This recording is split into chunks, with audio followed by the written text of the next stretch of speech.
Natapos ang taon na hindi pa nagkakaayos sina Jeneline Mercado at Raisa Senon.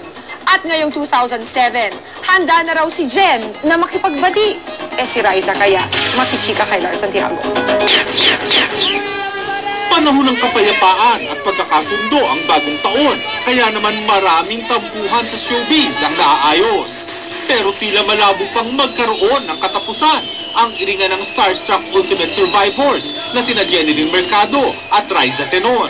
Si Raisa hindi pa handang makipagkasundo.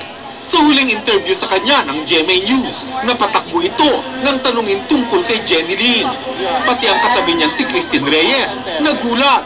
Makikipag-peace ka na kay Jen. Bye-bye po. Bye! Kaya, Christine, Tawag pa siya.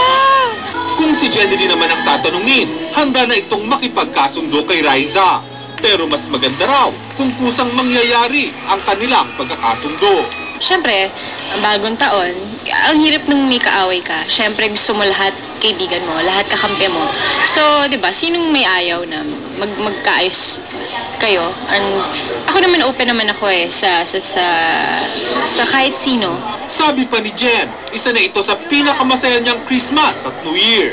May suot siyang magandang gold bracelet. Umamin ang dalaga sa GMA News na regalo ito sa kanya ng isang espesyal na tao noong Pasko. Di naman niya kinumpirma kung ang rumored boyfriend niyang si Patrick Garcia ang nagbigay nito. Basta masaya raw siya sa kanyang personal na buhay, ayon kay Jen.